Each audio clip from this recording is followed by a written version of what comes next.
La tempête Martin a succédé à Lothar, qui, à cette dernière, frappait la moitié nord dans la matinée du 26 décembre 1999.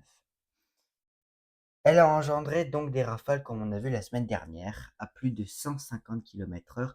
Donc, comme on peut voir en haut ici du graphique, je vais vous expliquer rapidement c'est quoi ce graphique.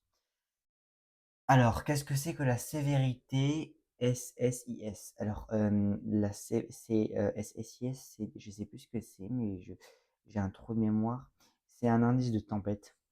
Et en fait, ça permet de savoir, donc en fonction des rafales de vent moyennes, je pense, vous avez des rafales de vent moyennes dans la zone, euh, et en fonction de la surface en pourcentage donc touchée du territoire. Donc il y a un minimum de 15% et le maximum est de 60%. Donc ici là-dessus. Donc elle a engendré donc des rafales à plus de 150 km/h dans les terres, mais Martin sera sa sœur jumelle, enfin son frère, mais enfin bon, vous avez compris, et sera légèrement moins forte. Donc, comme on voit, Martin est légèrement moins forte par rapport à l'autre, déjà en termes de rafale, mais aussi en termes de surface touchée.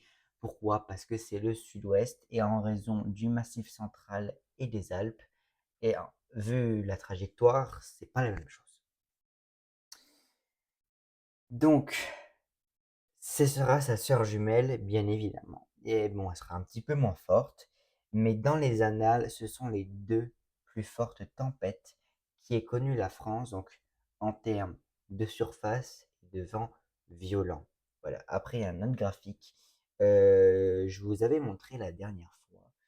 Je sais plus, attendez. Graphique SSIS, c'était ben, les tempêtes. Alors, je sais pas si. Alors, normalement, il y est, hein, ça m'étonnerait qu'il ne soit pas. Oui, c'est lui. Oui, oui, c'est lui. Alors, pas vraiment. Je regarde rapidement si on a un autre. Mais dans la logique, c'était lui. Ouais, c'est lui. Donc, j'en étais, oui, c'est les deux plus fortes tempêtes qui est eu en France.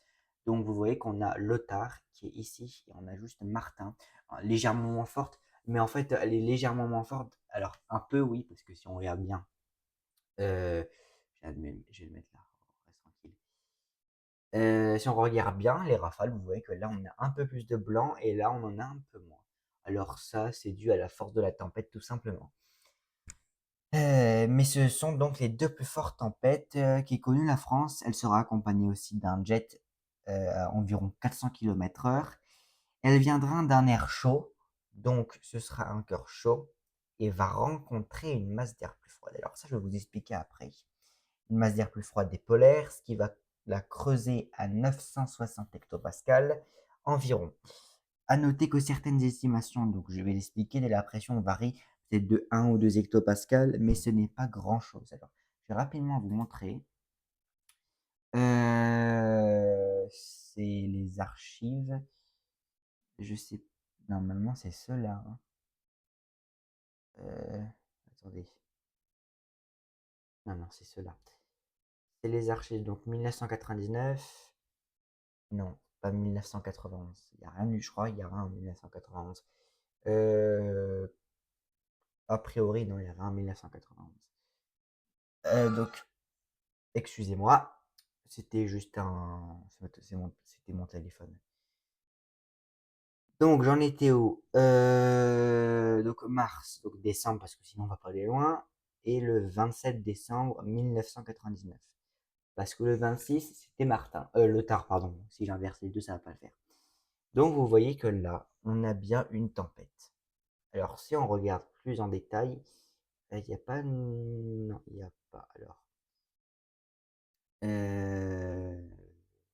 regardez rapidement. On va descendre. Peut-être qu'il y a pour le cœur à 900. Non, il n'y a pas à 955. Donc, on va se fixer à 850 hectopascales. Alors, 850 hectopascales, on voit qu'on a quand même plus ou moins. Alors, je ne vais pas dire que c'est un air chaud, mais c'est un air qui est plus chaud que l'air polaire, donc aux alentours de 5 degrés. Après, c'était l'hiver, donc c'est un peu logique.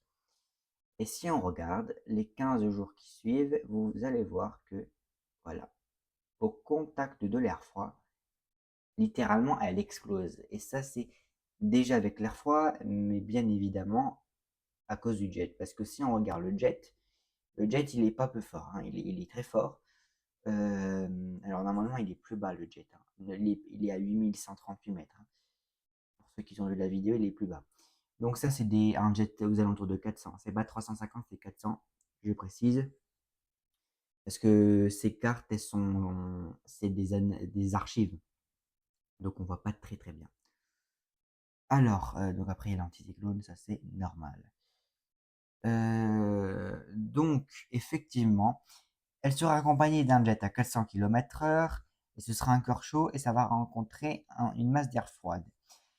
Mais ce n'est pas, donc ou non, c'est dans la soirée du 27 décembre 1999 qu'elle va rentrer dans les terres et qu'elle aura en ligne de mire l'île d'Oléron et la Charente-Maritime, bien évidemment, où elle va souffler à 198 km/h. Alors, donc si j'ai la carte, je vous la montre. Non, enfin, c'est pas si j'ai la carte, c'est j'ai la carte. Attendez. Ah non, attendez. Oui, j'ai la carte. Mais c'est pas celle-là que je voulais. Je sais que je l'ai, mais ah, elle est là. Je sais qu'elle est là. Non, celui-là. C'est pas une carte, mais c'est un relevé de rafale. Donc vous voyez, on a eu à la pointe du... Ah oui, mais c'est pas celle-là. Bah, enfin si, on a eu 198 km. Vous voyez, à confirmer. Pourquoi à confirmer? Les rafales, elle est à 198 km/h. Elle est à 50, elle est à 198 km/h. Je comprends pas ça. Pourquoi à confirmer? C'est comme si tu me dis t'as une rafale à 110 à confirmer. Genre, c'est pas sûr. Peut-être t'as une rafale à 80, mais t'es pas sûr, hein. Je sais pas, je comprends pas. Donc La Rochelle, 151, c'est beaucoup. Biscarrosse, donc dans le sud-ouest, 166 km/h. Le Cap Ferré, 173. Bordeaux, 144. Tarbes, 137. Limoges, 148. Aurillac, 137. Perpignan, dans les Pyrénées-Orientales, 140. Clermont-Ferrand, dans le Puy-de-Dôme, 159 km/h. Il y en a, ils disent 158, mais on va dire 159, allez. Et Mâcon, dans la Saône-et-Loire, 126 km/h. À ne pas confondre avec Macron. Non, parce que des fois, ça m'arrive. Non, je rigole, c'était une blague.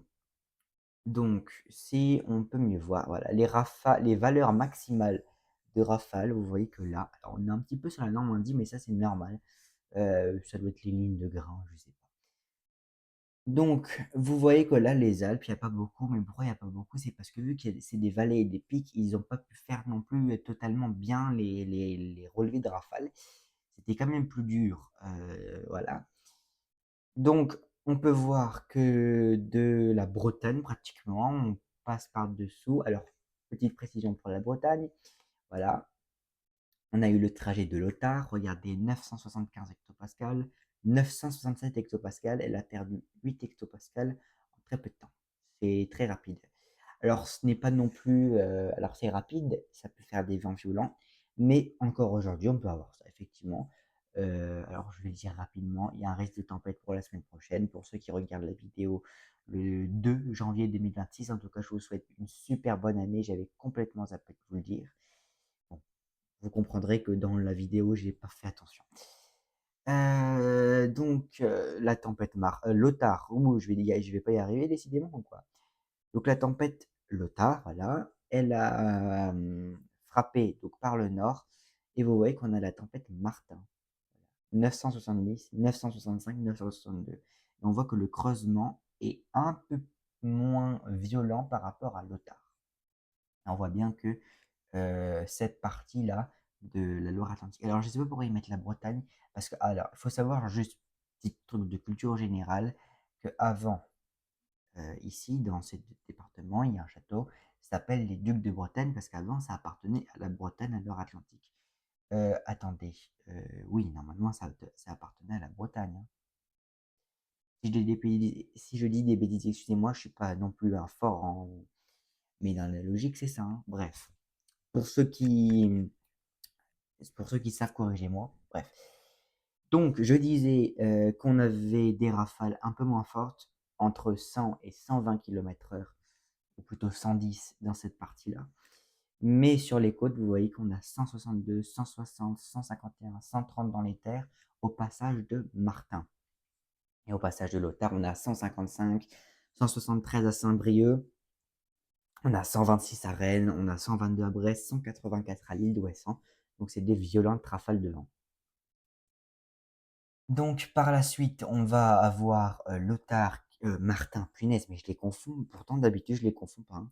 Donc on va avoir Martin qui va continuer. Elle aura en ligne de mire la Charente-Maritime où elle va souffler à 198 km/h. Donc là c'est de 200, non, de 180 à 200 km/h.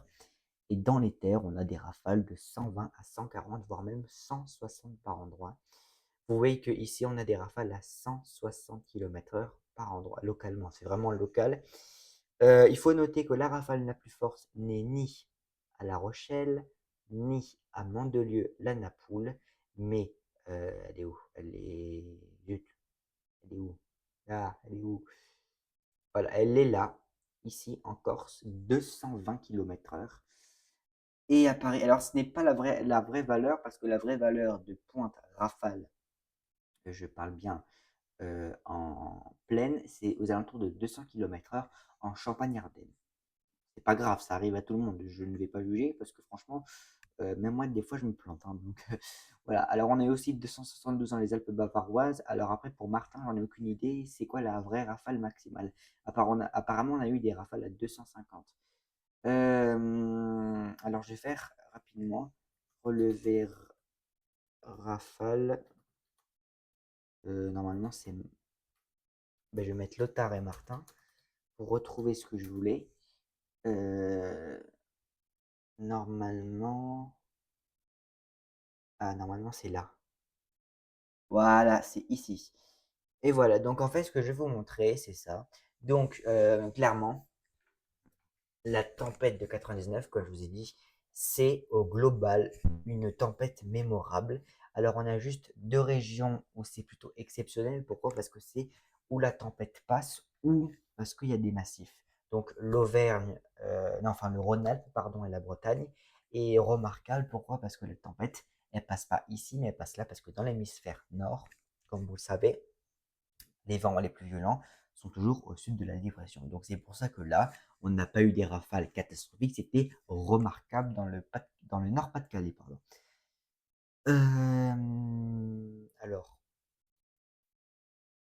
Alors, là, c'est le Palais Bourbon, enfin la Tour Eiffel. Donc Mandelieu-la-Napoule, 205 km/h. Le phare de Chassiron, pour ceux qui savent, c'est la Charente-Maritime. Tout comme le Saint-Clément-des-Baleines et le Pic du Midi de Bigorre, 198 km/h, Royan 194, comme Conca dans la Haute-Corse. Alors, ils n'ont pas mis 220, je ne comprends pas. Et on a des rafales, par exemple en Moselle, à 57, oui, bien sûr, à 169 km/h. On a aussi ça, la même valeur dans l'Ardèche. Voilà, donc 169 à Paris, c'était très fort. Ah oui, c'est très fort, 169. C'est rare d'avoir des rafales comme ça. C'est très rare. C'est pratiquement, ouh là là, je sais pas combien de fois en un siècle c'est dans les terres. C'est très rare, hein. Alors, c'est vrai que ces dernières années, on a eu plus de fortes tempêtes, mais moins de tempêtes ces dernières années. Voilà. On a eu quand même des fortes tempêtes, comme Kiaran, Alex ou encore peut-être même la tempête Kiara. C'était une forte tempête, la tempête Kiara. Et la tempête Kiaran, c'était une violente, voire même très violente tempête. Donc, bien évidemment, c'est rare. Ce n'est pas tant les rafales sur les côtes, parce que les rafales sur les côtes, je ne vais pas dire non plus que c'est classique, mais c'est assez habituel, par exemple 140 ou 160 actuellement. Mais c'est les rafales dans les terres et la vitesse de déplacement et aussi le fait qu'il y ait deux tempêtes de la même ampleur en moins de 24 heures. Et oui, parce qu'en moins de 24 heures, avoir deux tempêtes, une sur le nord et l'autre sur le sud, donc comme je l'ai dit la semaine dernière, c'est très rare. Donc ces deux tempêtes seront classifiées de tempêtes du siècle. Il faut aussi savoir que la violence de Martin, comme je vous ai dit avant, a été sous-estimée comme la violence de la tempête Le Tard. Alors quand je dis sous-estimée, c'est parce qu'on a annoncé des rafales dans les terres entre 110 et 130, c'est déjà pas mal, et sur les côtes à 150. Mais on les a largement dépassés, 198 km/h sur les côtes, 205, 220. On a eu aussi des rafales dans les terres, largement dépassé on a annoncé de 110 à 130, on a eu entre 150 et 200 km dans les terres. C'est plus que dépassé, là, c'est 40-50% de plus que ce qui était prévu, et encore, je suis gentil. Voilà. Mais pourquoi il y a un tel phénomène et pourquoi une telle ampleur en si peu de temps? Alors tout d'abord, il faut comprendre que les modèles de météo de 1999 étaient moins performants que les modèles météo aujourd'hui. Alors, ça on en parle après. Voilà. Alors non, on va en parler maintenant. Pourquoi? Parce qu'en fait, à l'époque, il faut savoir, comme beaucoup le savent, il n'y avait pas d'alerte vigilance météo, comme aujourd'hui. C'est des alertes, ils disaient alerte maximale ou soyez prudent. Voilà, ils disaient pas forcément, c'était pas des cartes de vigilance. Mais en 2001, en octobre 2001, si je ne me trompe pas, on a eu ce système qui s'est mis en place pour la vigilance. Et à partir de 2011 ou 2010, donc après Xintia, on a eu les vagues submersion qui se sont mis en place. Effectivement. Alors, je pense personnellement que moi, sur les cartes, il y aurait des rectifications à faire. Pourquoi? Déjà, on n'a pas toutes les données. Et en plus de ça, suivant les départements, il y a des départements soit qui devraient être placés en vigilance orange, ou soit des départements en vigilance rouge. Des départements du rouge à l'orange. Par exemple, la Saône-et-Loire, les rafales, si on regarde bien, les rafales en Saône-et-Loire, voilà. Donc les rafales en Saône-et-Loire, on était aux alentours de, allez, 110 à 120 km/h. On a eu peut-être une pointe à 130, 140, mais c'est par rapport à cette pointe qu'on a eu une vigilance rouge. Pour Martin, bien évidemment. Sinon, on n'en aurait pas eu. Par contre, pour Lothar, c'est limite aussi, hein. C'est limite, limite. Mais ça, c'est à cause des pointes rafales. C'est juste à cause de ça. Donc, j'en étais là. Et en fait, à cette époque-là, on n'avait pas la technologie météorologique aussi avancée qu'aujourd'hui. Déjà en termes de vigilance, mais aussi en termes de euh, paramètres météo, pardon. Enfin non, modèle météo. Pourquoi? Parce qu'à cette époque, donc comme je dis, il faut savoir, c'est vraiment important, que les modèles d'aujourd'hui, ils peuvent percevoir des jets à 400-450 km/h. Enfin, 400 km/h, oui, mais peut-être pas plus. Alors, en 99, ils avaient prévu 400-450 km/h de jet, ils l'avaient vu. Donc, c'est pour ça qu'ils annonçaient une alerte de forte tempête sur le nord. Ça, c'était acté. Même des autres tempêtes, on a eu des jets à 400 km/h il n'y a pas longtemps, hein. Peut-être Kiaran à la rigueur, ou encore Kiara. Voilà. Pour vous dire que les avions, ils sont allés plus vite, ils ont eu 1 heure et demie d'avance, pour ceux qui ne savent pas. Bon, enfin, je pense que les gens le savent parce que ça a été parlé beaucoup, beaucoup. Je vais juste regarder à combien de temps je suis rapidement. 18 minutes. Oh, je suis parfait, je pensais que j'étais plus. Donc, j'en étais où? J'en étais au fait que c'est pas tant le jet, un petit peu en partie, parce que faut savoir que pour la tempête Lothar, on a eu un jet streak à 529 km/h au-dessus de Brest, alors que les modèles prévoyaient entre 400 et 450 km/h. Alors pour Lothar, on a eu, pour Martin, pardon, on a eu aussi de 400 à 450 km/h. Mais il y a aussi la chute de pression qui a été très importante. Pourquoi? Parce que si une dépression, par exemple, je sais pas moi, elle fait, allez, elle chute doucement, sur 24 heures, par exemple, elle chute de 995. Eh ben, elle chute, imaginons, à 975 sur 24 heures. Alors, ça sera classifié de tempête, mais sur les 20 hectopascales, déjà, ce ne sera pas une bombe. Sur les 20 hectopascales, si toutes les heures, elle perd 1 à 2 hectopascales, ça ne va pas faire des vents aussi violents que si une dépression perd 10, 15 hectopascales en peut-être 3-4 heures. Oui, tu as les 4 heures. Pourquoi? Parce qu'en fait, plus la pression baisse rapidement, plus il y a une différence de pression, donc ça fait que l'air, il faut qu'il y ait l'air pour stabiliser la masse d'air. Et donc, ça fait que ça engrange, en, je vais y arriver, ça entraîne des vents extrêmement violents. Et c'est pour ça que ça donne ces fameuses bombes météo. Donc, comme on peut le voir là, les isobars sont très resserrés. Pourquoi? Parce que il faut qu'il y ait de la stabilité, excusez-moi, dans l'atmosphère. C'est normal. Voilà, c'est totalement normal. C'est l'atmosphère qui fonctionne comme ça. Donc, Martin a été aussi très rapide dans le golfe de Gascogne, enfin plutôt sur la Bretagne, aux alentours de 980-990 hectopascales. Pourquoi je dis kilomètres heure, moi? Je crois que j'étais resté dans le vent. Euh, donc, comme on peut le voir là, voilà, au large du golfe de Gascogne, on était à 990-980. Et vous voyez qu'au contact de l'air froid, ça se creuse à 990, 975, 970, et ben, ça défonce tout. Ça défonce tout. Pour tout défoncer, ça défonce tout. Alors, je vais mettre le mode normal. Oh zut, attendez.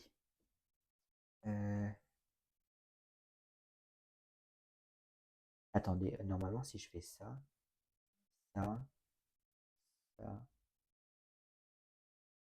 Attendez, non, je suis allé trop loin. Voilà. Donc, les rafales de Mister Martin, eh ben, elles ont été très puissantes. Voilà, elles ont été très puissantes. Si on regarde plus en détail en termes de rafales, voilà, regardez, on a eu des puissantes rafales. On a eu aux alentours de 160-180 en mer. On a eu aussi dans les terres 160 km/h, sur les Alpes 150, dans le sud-ouest un peu moins. Bon, alors ça, c'est dû simplement parce que c'est une cuvette qui est ici. C'est à cause d'une cuvette, donc ça fait que les vents sont un peu moins forts. Alors pourquoi, j'ai jamais compris. Ça va être le blocage ou quoi. Ça doit être un effet, je sais pas, de ralentissement peut-être. Des fois, ça accélère, mais des fois, ça ralentit. Donc, euh, elle s'est creusée brusquement, comme j'ai dit avant. Et c'est pour ça que les personnes n'étaient pas prêtes et ne savaient pas que la tempête allait être si violente en si peu de temps. Mais, et il y a toujours un mais. Pourquoi il y a un mais? Parce qu'en fait, les tempêtes, les gens, à cette période-là, ne savaient pas que la tempête allait arriver plus ou moins en fin d'après-midi, début de soirée. Elle est arrivée vers 18 h en Charente-Maritime. Donc ça fait que le 27 décembre, il y a des gens qui travaillent, les infirmières, des gens qui vont voir leurs proches à l'hôpital, et des gens qui sortent. Et ils savent pas, parce qu'en fait, ils pensaient que ça allait être une tempête classique, comme ils ont l'habitude là-bas, vous voyez. Mais en fait, non. Ça va être une tempête exceptionnelle, catastrophique, bref. Ça va tout casser sur son passage, et ça va être irréversible. Clairement irréversible. Il y aura des gens qui vont perdre des récoltes, etc. Ils vont perdre plein de choses, les gens. Alors, je vais parler aussi d'un truc. C'est le fait que pourquoi elles ont été si violentes. Alors déjà, il y a le jet qui a été très intense à plus de 400 km/h. Donc ça a fait de la divergence de l'atmosphère. Donc pour ceux qui n'ont pas vu ma vidéo, comment se forment les tempêtes? Je vous invite donc à la regarder. Elle est quand même longue, voilà, elle est quand même longue, mais elle est super intéressante. Donc j'en ferai peut-être une l'hiver prochain pour mieux vous expliquer en tout cas.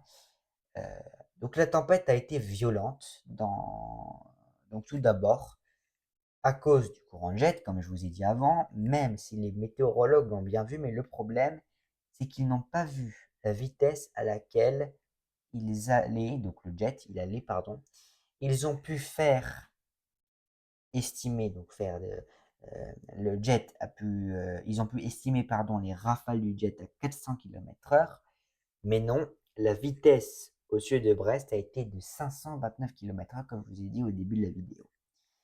Il est aussi important de savoir notre point, c'est qu'on ne comprend pas pourquoi tout le temps, on comprend pas tout le temps pourquoi le jet, en fait, il creuse les tempêtes. Alors, imaginez que vous avez, attendez, imaginez que vous avez une bougie. Alors la bougie, c'est rien du tout, c'est juste un exemple. Vous soufflez sur la bougie. Qu'est-ce qui va se passer? La bougie, elle va dégager de la fumée. Voilà, parce que c'est chaud. Et en fait, si vous prenez votre main, alors votre main, ça doit être le jet.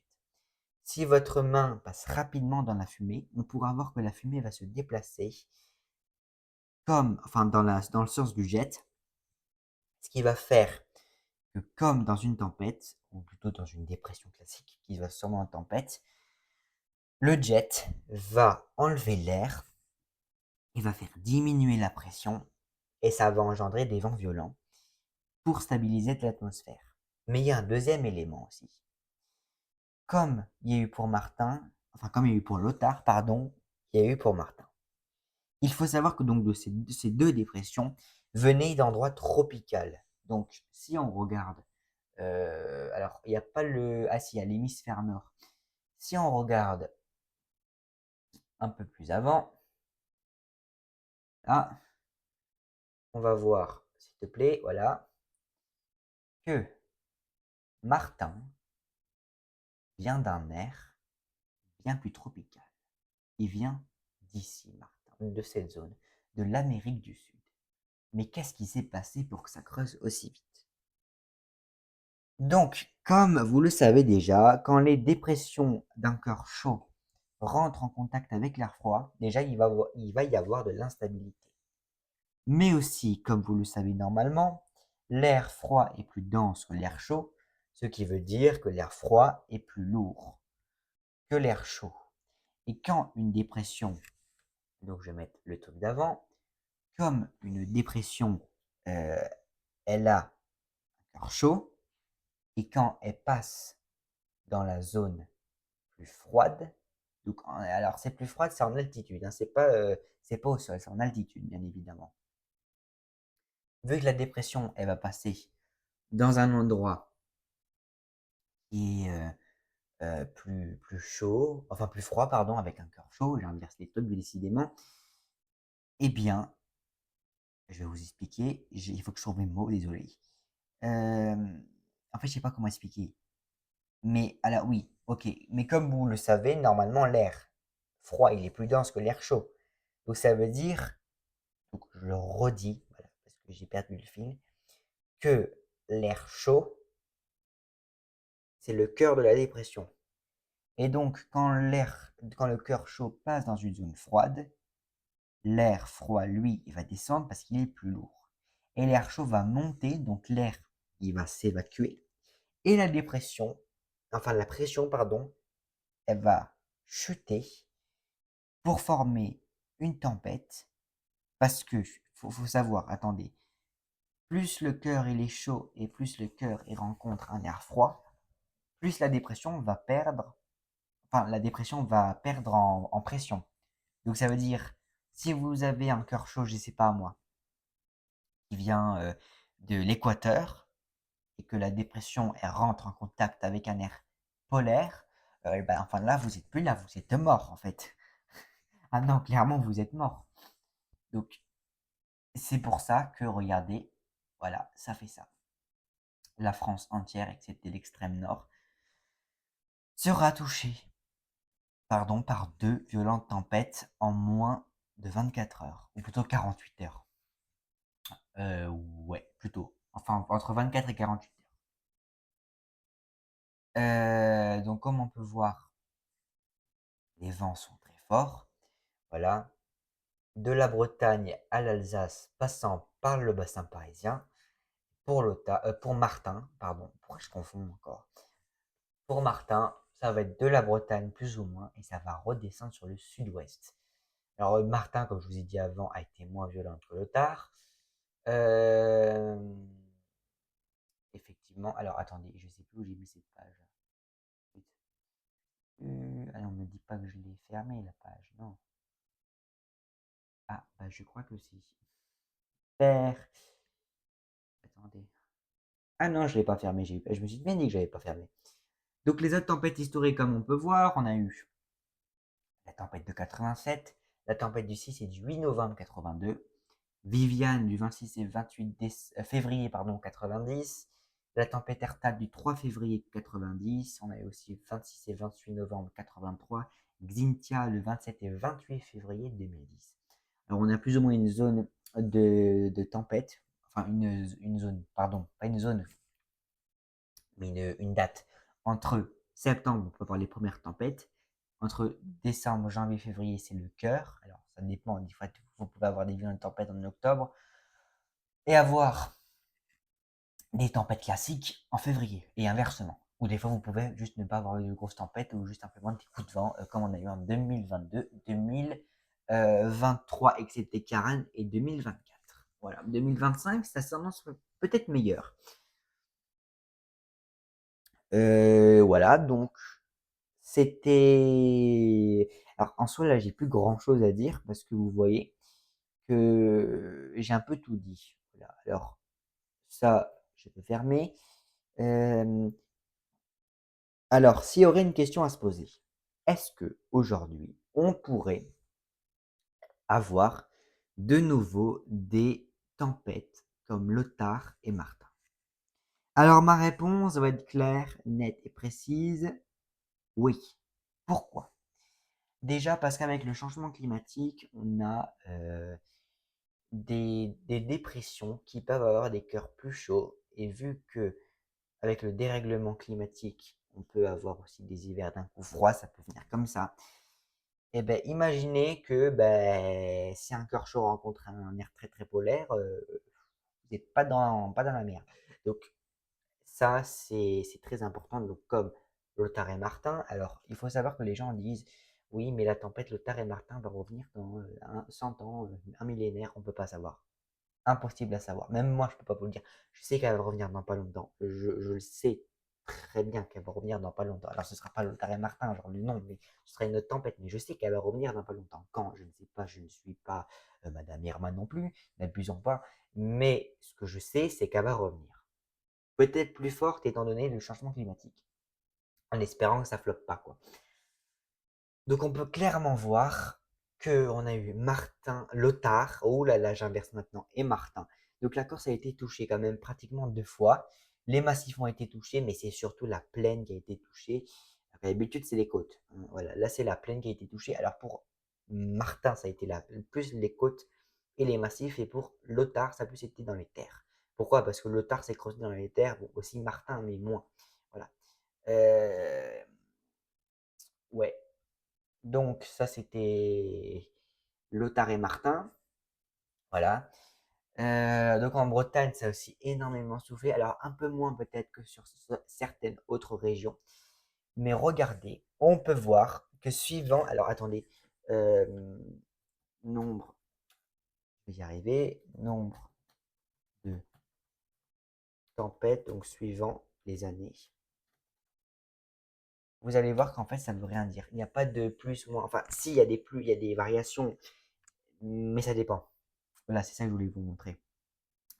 Suivant les années, on a plus ou moins des tempêtes. Mais ça ne veut pas dire que si on a peu de tempêtes, on n'a pas des tempêtes violentes. Parce que si on regarde 1999, on a eu 8 tempêtes. On a eu 8 tempêtes en France métropolitaine. On a eu déjà Lothar et Martin, ça fait 2 tempêtes. On a eu une tempête le 24 et le 25 décembre, ça fait 3 tempêtes. Alors, il y a eu avoir d'autres tempêtes, bien évidemment, en 1999, début de 99 aussi. Mais il y en a eu pas mal. Et vous voyez que suivant les saisons, ça doit être dû à je sais pas comment ça doit être dû à certaines choses. Vous voyez qu'on a un petit creux, enfin un petit creux, un creux assez important en 2004. Et vous voyez qu'en 1988, on a eu quand même un record de 18 tempêtes. Alors, il faut savoir qu'en 2020 ou 2019, je sais pas, on a eu beaucoup de tempêtes aussi. Donc là, on voit qu'on était dans des années où ça remontait pas mal. Là, on a eu une tempête en 2001. Vous voyez que Klaus, ça a été une violente tempête, mais on n'a eu que 4 tempêtes. Voilà. Voilà, donc c'est ça que je voulais vous dire. Alors, c'est une moyenne glissante sur 11 ans. Donc ça va, franchement, ça varie, hein. Ça varie, ça varie. Et comme on peut le voir là, la température, bah, elle varie. L'anomalie des températures, elle varie et elle monte. suivant les années, ça monte, ça descend, mais en général, la moyenne des températures monte. Alors, ce n'est pas forcément le réchauffement, enfin, c'est pas le réchauffement climatique, hein. Ça, c'est une idée reçue. C'est-à-dire, alors, je sais qu'on va me dire, t'es complotiste. Non, je suis pas complotiste. Il faut savoir que la Terre, elle varie suivant les millénaires, les siècles. La température de la Terre varie. Donc, ça fait qu'on peut se retrouver parfois avec moins 2 degrés suivant les siècles et plus 2, plus 3 degrés. Alors, vraiment, si on regarde là, rapidement, je n'arrive même pas déjà à écrire, variation de la température de la Terre. Parce que vous allez voir que ça change. Alors, je sais pas normalement si ça y est. Non, c'est pas là. Alors, ça, en fait, on peut pas comparer sur un si court terme. C'est pas possible. Voilà, c'est ça déjà, je voulais montrer. Regardez les températures, comment elles font. Elles bougent énormément. Elles bougent énormément. Donc, je vais marquer depuis toujours. Alors pourquoi je parle de ça? Parce que les gens disent oui, le réchauffement climatique, ça multiplie les tempêtes. Non, pas du tout, ça ne multiplie pas du tout les tempêtes, hein, ça ne veut rien dire du tout. Ça amplifie par contre le changement climatique, ça amplifie la violence des tempêtes, mais ça, ça amplifie la violence des tempêtes, mais ça ne va pas multiplier les tempêtes. Donc comme vous voyez ici, ça c'est parce qu'on manque d'informations que ça fait comme ça. Mais vous voyez que ici, on a des périodes glaciaires, ici et là. Mais là, on a des périodes de chaud, vraiment de chaud. Et vous voyez que ici, on n'est pas le plus haut, on doit être la quatrième ou cinquième, enfin, on est en quatrième position, donc franchement, faut pas s'inquiéter, hein. Alors, à un moment, ça va redescendre les températures, ça faut pas vous inquiéter. À un moment, ça va redescendre, hein. À un moment, ça va redescendre, ça c'est sûr. Ah, bah, enfin, on sera déjà plus là, bien évidemment, ou peut-être on sera là, mais il faudrait vraiment quelque chose. Donc, ce que je veux vous dire, c'est que les gens qui disent oui, c'est la catastrophe, on va tous mourir, non, on va pas tous mourir. De toujours, il y a eu des variations de climat. C'est normal, c'est la Terre qui est comme ça. Voilà. J'ai l'impression de faire un cours de SVT. Voilà, donc là, on a eu des fortes tempêtes, voire des violentes tempêtes. Alors, si j'ai la voix un peu cassée, c'est pas que je suis malade, c'est que j'avais déjà mué. Et là, je remue encore. Pas remuer, mais en fait, ma voix en audio n'est pas la même qu'en réalité. Donc, si vous allez même pas le remarquer. Donc, c'est pour ça que je suis pas malade, hein. Mais voilà, de toute façon, on peut pas être contaminé si je serais malade. Euh, Après, on a la NAO, on a la MJO. En fait, c'est plein de paramètres qui varient suivant les années, qu'on peut pas comparer. Enfin, si on peut les comparer, mais c'est incertain parce que vous voyez les tempêtes, on peut pas dire une année il y aura tant, une année il y aura tant, parce que les tempêtes, ça se prévoit quand même, même pas une semaine à l'avance. Après, on dit que les modèles sont performants. Alors, les modèles et la conclusion, on va en reparler, mais la semaine prochaine, enfin peut-être plus dimanche. En tout cas, et j'espère que cette vidéo vous aura plu. Sur la tempête Martin, alors il n'y aura pas de montage parce que j'ai envie vraiment de la poster. La prochaine fois, je ferai mieux, je m'organiserai mieux, mais j'ai pas eu le temps, les fêtes, les machins, les trucs. Je suis désolé. En tout cas, j'espère que cette vidéo vous aura plu. En tout cas, je souhaite la bienvenue aux 5 nouveaux abonnés. Merci énormément aussi à la dernière vidéo. On a atteint presque, je crois, 340 vues. J'ai pas regardé. Avant, j'ai regardé, on était à 334 vues. C'est magnifique. Je suis très content. En tout cas, moi, je vous souhaite une super bonne soirée et une bonne année 2026. C'était La Colère du Ciel. Ciao.